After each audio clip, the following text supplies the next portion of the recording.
Today I'm going to show you how to make some fresh and zesty salsa. Here is what we'll need: 3 to 4 Roma tomatoes, 1 small to medium onion, 3 cloves of garlic, 1 tablespoon of lime juice, 1/4 teaspoon of lime zest, 2 green onions, a big handful of cilantro, teaspoon of salt, a teaspoon of cumin, 2 large jalapeno peppers, and then 1 can 14 ounces of whole tomato. First, let's start with the garlic. If you've never peeled garlic, the easiest I found is to put the bulb side face down and then use your knife and cutting board, and you want to press firmly.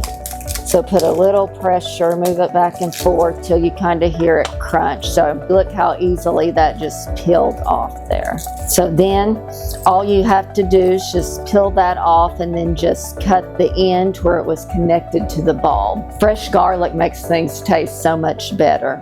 So today we're going to use the food processor. We'll go ahead and put the garlic in there. Next, we're going to start with the onions. So since we're using the food processor, it doesn't have to be cut up too small. You could also do it yourself if you don't have a food processor or chopper. Just cut it up finely and do it that way.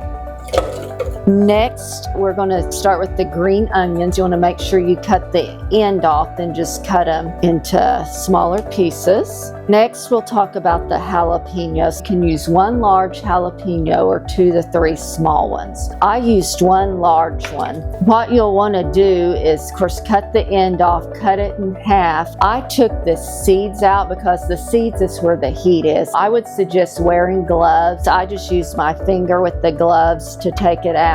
You could also use a spoon and get it out that way. Next, the zest of lime. You can use a grater if you don't have a zester, but you want to zest it till you see the white part of the lime. So you don't want to go any further than that. I feel lime zest gives it a burst of flavor, kind of brightens the flavor up. And then we'll use a tablespoon of lime juice. So half of 1 lime juices a tablespoon typically. A good tip is to roll the lime before you juice it.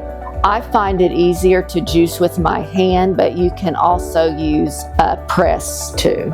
Next, we're going to use the cilantro. If you've never cooked with cilantro, it gives things a citrus flavor, so it's really good in salsa. Next, the canned tomatoes. You could also do the salsa just with tomatoes, but even with using the canned, it adds a little sodium, but it's still going to be half the amount than like the salsa you would buy at the store. And then we're going to add our teaspoon of salt and our teaspoon of cumin. So now we're going to pulse it for 10 to 14 times. With pulsing, we can control so it doesn't get too soupy, too liquid. All right, that looks good, about where we want it. And you can baste it if you like chunkier salsa or thinner. We can do it that way. So now we're going to add our Roma tomatoes. I did 3. You can do 3 to 4. Roma and plum will give a thicker salsa. So if you use a different type of tomato, just know it'll have more liquid with it. All right, that looks good. It smells amazing in here too.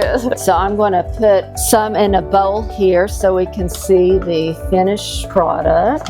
You can see all them good spices together. So that is what it will look like. So for storage, this salsa will store in an airtight container for 5 to 7 days, or in the freezer for up to 1 year. If we had a store-bought salsa just for 2 tablespoons, you would have 250 milligrams of sodium. So for ours, the serving size is 4 tablespoons, which is double, and it has 231 grams of sodium. So you see, for double the amount, you still get a lot less sodium. That's the big difference in making it yourself at home compared to buying it at the store.